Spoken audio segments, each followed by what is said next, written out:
became a full-grown adult. A lot of young men have heard about Amoge and mostly wanted her because she was hardworking and homely. But her aunt sent all of them away, saying she can't marry without her own daughter getting married first.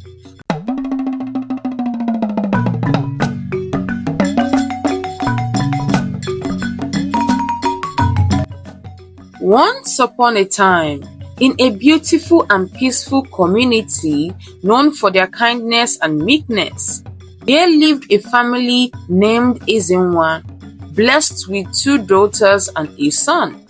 People respected them very much because they were very wealthy and anything needed was provided.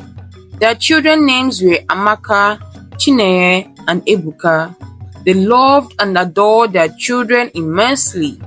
Ebube, Ezenwa's wife, aside from her children, also had her little niece living with them, who was about the same age as her eldest daughter, Amaka.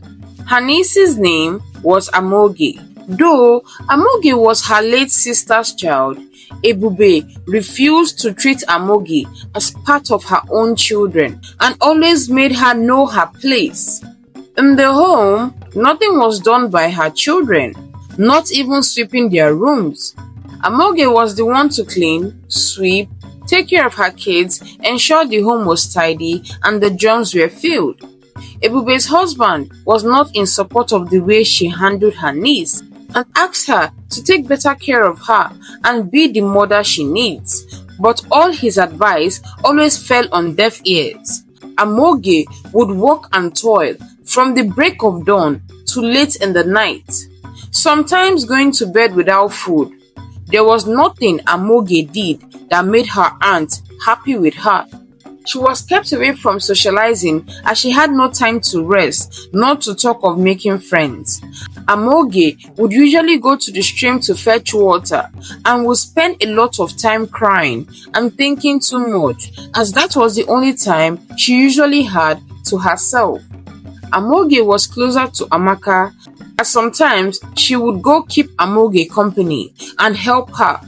But anytime her mother saw her with Amoge, she would get so upset with her and punish Amoge severely.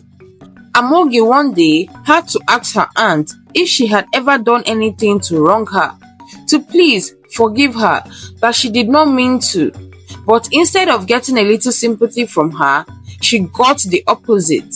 She was beaten so much so that Amoge almost fainted.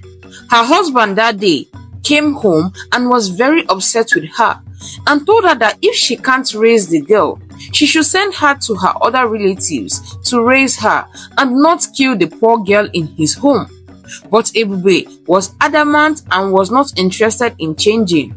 She gave Amoge severe punishment for making her husband shout at her because of her. All this did not break Amoge, though she wondered why her own blood relation was very wicked to her. She doesn't know what she ever did to make her aunt hate her so much, but she knows that God will make everything perfect at His time. Amoge, though, wore rags, but her beauty was undeniable, and everyone could see that. She did not go to school, but knew 1 or 2 things through her sisters and brother, who helped her out so she could communicate better. Amoge kept her faith alive in all, and in no time she became a full-grown adult. A lot of young men have heard about Amoge and mostly wanted her because she was hardworking and homely. But her aunt sent all of them away, saying she can't marry without her own daughter getting married first. This made Amoge sad, as she really wanted a place she could call home. As she has never felt that way in her aunt's home, she felt anywhere else aside from her aunt's home was a better option for her. Amoge one day went to the stream, and as she was crying and thinking about her life, her thoughts were interrupted by a young handsome man who asked her if she was okay. She responded saying she is alright and got up to leave, and he begged her to allow him to drink from her pot of water, which she offered him some to drink. And when she was sure he was okay, she bade him goodbye and went about her way. It was obvious he wanted to start a conversation with her, but she wasn't having it and did not want to be in any form of trouble, so she left for her home. The following week, she went to fetch water and met the young man there, standing as if he had been waiting for someone. She went about fetching her water, and then the man approached her, asking where she has been, as he has been trying to talk to her. She asked if she was in any kind of trouble, and he responded saying no, that he likes her and wants to know her better. She said she can't make friends with anyone and refused to disclose her identity to him, and said he was only but a stranger and would not want him to put her in any trouble. She fetched her water and left him, more confused. One day, she overheard her aunt saying to her husband that a young man wants to come to ask for her daughter's hand in marriage. Oh, how happy her aunt was.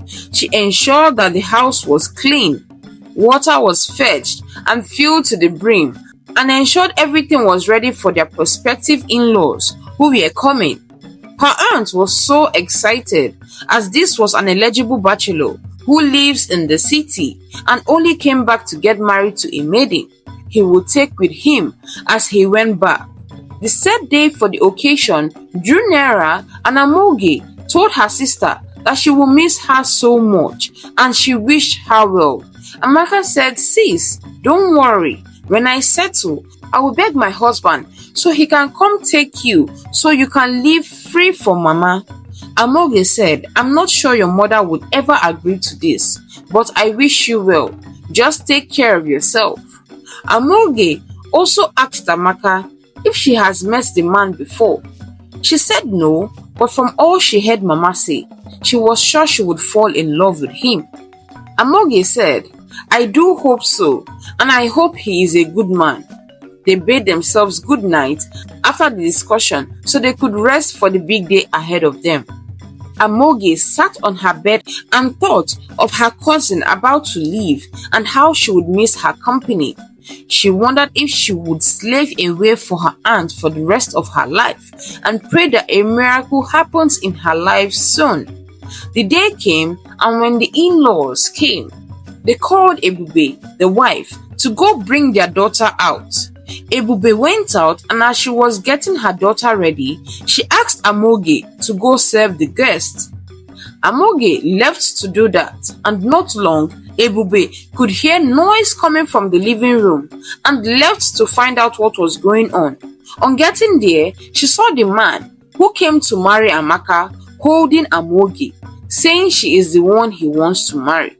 She demanded to know what was going on, and their in-laws narrated that they have been trying to locate the lady their son met in the stream, that they did not even have a name to look for her, and so they decided to go with one of her daughters based on the recommendation of his mom, as the decision to pick a bride was a bit urgent for him.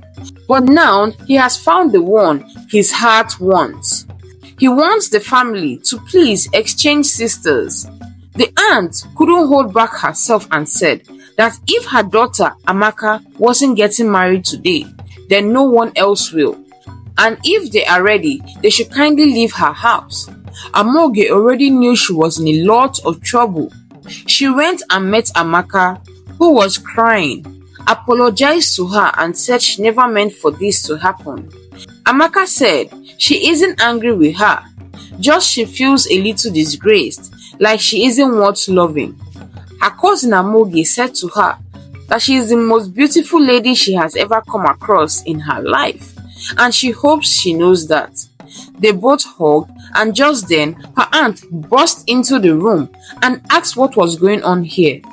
"Oh, after you have succeeded in taking your cousin's husband, you have come to do what? To hug her? Like mother, like daughter, husband snatchers. Now leave this room this instant." Amoge got up and left for her room.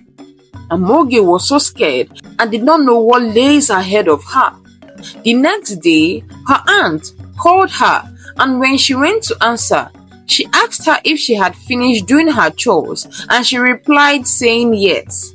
She then gave her food to eat and asked her to take the food and eat it, that she made it specially for her to eat. She was still confused as she can't remember the last time her aunt gave her a piece of meat in her meal, nor when she even asked her to rest. She kept the food in the passage and decided to take her bath first, then eat and rest. As she finished taking her bath, she met her sister Amaka eating her food and asked her to stop, that it's her food. She replied saying sorry, that her mom said her food was in the kitchen, but thought she brought it out as the plate of food had a piece of juicy meat on it. Amaka said, "This one Mama gave you this food. You must have done something she likes." She told her sister not to bother, that she would grab her food to eat. As they were eating and laughing, Amaka's mother came out and met both of them eating. She wanted to walk away, but on closer look at their meals, she noticed something wasn't right and asked what was going on. And Amoge narrated to her aunt that she came out of the bathroom to meet Amaka eating her food, and she decided to eat hers. Ebube screamed and shouted, "Not again!" She rushed to her daughter, crying, and pushed the food off her hands, grabbed her and went into her room and was looking for palm oil to give her when she kept asking her mother what was going on. She said, "Amaka, I'm sorry. Why did you eat her food? Why didn't you follow my instructions?" Amaka wanted to ask her mom when she felt a sharp pain in her stomach and fell to the floor. Her mother held her and was crying for her not to go, that she did not mean for her daughter to eat the poison meant for Amoge. Amaka, struggling for her life and looking at her mother with an emotion of hatred and disgust, gave up the ghost. Amoge listened to all that happened and was too shocked to utter a word. So, her own aunt and flesh and blood tried to kill her and succeeded in killing her own. What did she mean by not again? Amoge called her uncle to come and see what just happened, and he questioned his wife as to what happened to his daughter. And she had to confess that she hates Amoge as she reminds her so much of her sister, that she hated her so much for snatching her man from her. Her husband said, "What are you talking about?" She said, years ago, she fell in love with Obi, but he chose his sister, and it hurt her so much. And so, after they married, she wanted to come live with them, but her husband refused. So when she gave birth, she took the opportunity to go visit her sister. But before she was about to leave, she poisoned her sister's food, which she meant for only her to die. But her love, Obi, followed her and ate of the meal, and they both died. And so she decided to raise Amoge, her sister's daughter, but she has always hated her because she reminds her of her sister. And when this happened, it was like a deja vu. I did not want Amoge to take my daughter's husband, and so I decided to get her out of the way. I did not know it would backfire. I'm sorry, my husband, she said.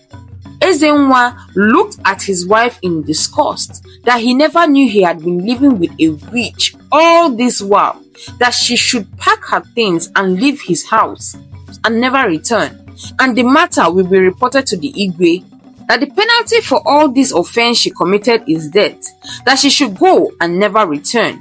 She hurriedly packed and left the village in shame. Amoge could not believe how evil her aunt could be and cried for the death of her innocent parent caused by her wicked auntie. Amoge met with the young man interested in marrying her and told him everything that happened, and he sympathized with her. He asked her to marry him and she accepted. The marital rites were performed and they both got married. Amoge began to feel joy and happiness she never felt in her life and lived in peace and joy for the rest of her life. The end. Some of the lessons to be learned from this story are: you have no right to take someone's life as you did not give it. Do not let hatred becloud your sense of reasoning. Learn to love and treat people well. Don't harbor hate so much in your heart, as it would find a way to haunt you. What goes around comes around. Nothing is ever hidden under the sun. Thank you so much for watching till the end. Please click on the subscribe button to support us. Turn on the post notification to get notified when I upload a new story. Like, share, and comment your thoughts. Till then, bye.